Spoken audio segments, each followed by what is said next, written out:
Earlier this week, California Governor Gavin Newsom signed the Fair Pay to Play Act, which would allow college athletes in the state of California to be paid for the use of their name, image, or likeness. Essentially, they can receive money for endorsements. Now, several other states, including Ohio, have begun discussions for similar legislature.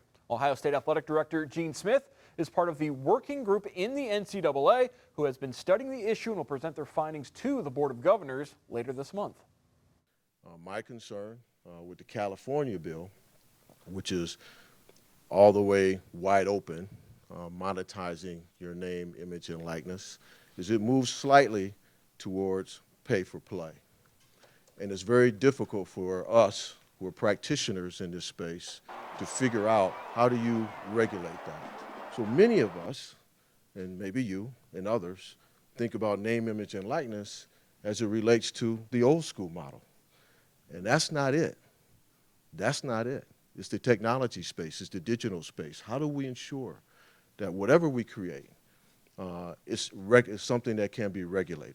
I just think it's a really slippery slope that if we try to make this professional athletics. But I also understand the other side of that thing, that part of it too. I don't think it's right that a young man's jersey can get sold for millions of dollars and he doesn't get a dime for it. I don't think that's right. But the truth lies in between there somewhere, and there's a happy medium. But I think we got to continue to work and put our heads together to kind of come to a common ground and figure out.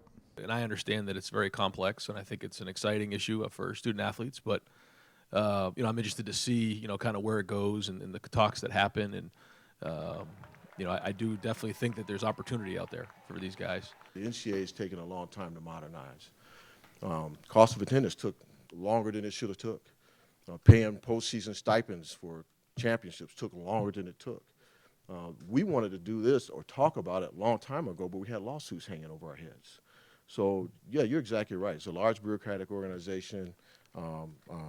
Very much happy to be a part of it because there's a lot of good. There's no better time to be a student athlete than today. I haven't really thought about it much, but I definitely think some should be paid in terms of the way they've grown up and I guess how their family's doing back home, but I haven't really thought about it much. I mean, of course the players want to get paid, but our focus is really not on getting paid. Our focus is on winning games, so as long as we keep winning games, I think everyone will be happy around here.